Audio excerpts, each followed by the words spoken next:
I am 100% ready to be hurt again by Brandon Aiyuk. Look at the release. There's your separation. Great route. Stutter and go. Gets by clean. That is unbelievable. Maybe the greatest catch I've ever seen. I feel bad, bro. I feel bad for you. Like me, I was hyping Aiyuk, and I was like, all right, I'm on board, man. Let's go. Here's know, and you know me, I'll hype up any Pac-12 dude. I'm like, yeah, okay, here we go, Brandon Aiyuk. It's my guy. I'm ready. I'm soaking it in. I'm ready for him to take the leap, man. And boy, I mean, it was a absolutely disastrous first half of the season. Every single time he sucked, I just thought about my guy, Matt Harmon, just somewhere crying into a beer, man. Because boy, oh boy, that one hurt, dude. That one hurt. But this is the crazy thing, Matt. This is the crazy. I'm ready to get hurt again. Let's do it in 2022. Let's run it back. I don't question myself often, but I was like, wow, what is like this Brandon? I was in a dark place there for a minute because I mean I knew it's like I don't know what feels worse, like just that I've gone so wrong, or that I've told so many other people to follow me on this journey and it's gone so wrong. And we had there was no inkling this was coming. None. The whole oh my god thing. None. And then it just happens in week 1 and you're just on mega tilt about it. However, James, the funny part is like from weeks 8 on, he was a top 20 fantasy receiver. Yeah, he was exactly what you drafted him to be. Finishes the season without even being like not integrated in the offense at all in the first 7 games. That's the part that's crazy to me, is that once he got on the field, once the whole doghouse thing was over, it was fine. You talk about his last 8 games of the season, very quietly, Brandon Aiyuk averaged a rock solid 71.3 receiving yards per game.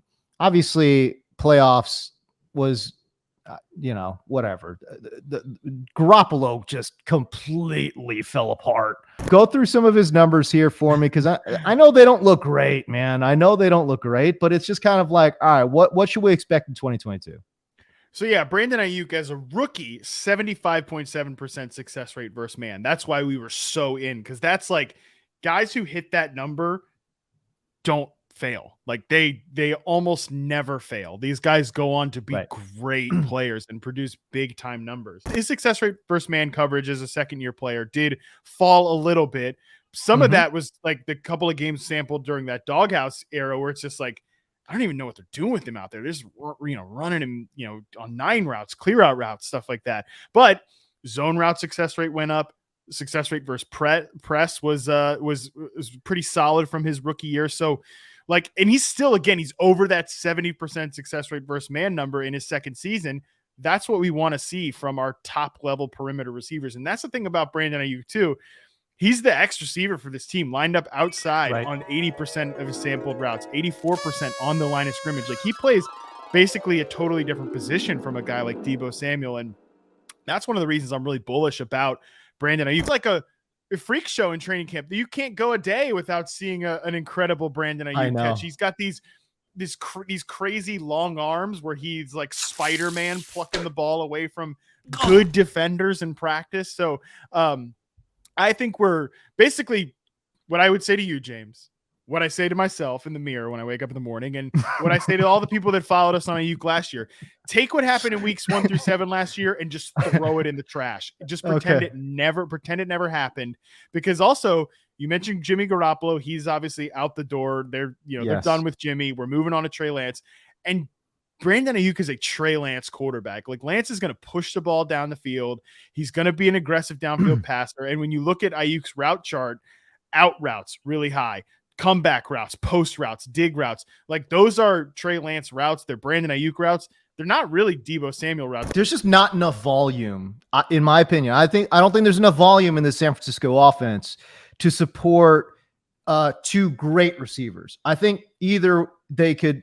One of the outcomes is that they're both good, not great, which means Aiyuk, if we're talking about just leveling that kind of like, that level, you know what I'm saying?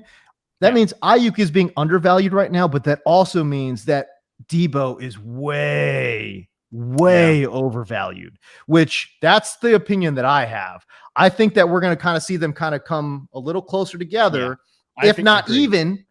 And what that means is you're getting great value on Aiyuk, who, by the way, right now is going around pick 100. When we're talking about just straight up value, I'm not talking about who's the better player. I'm talking about straight up value in fantasy football. I see them a lot closer than the ADPs would suggest, man. Go ahead and give me the guy that's way more affordable in Brandon Aiyuk.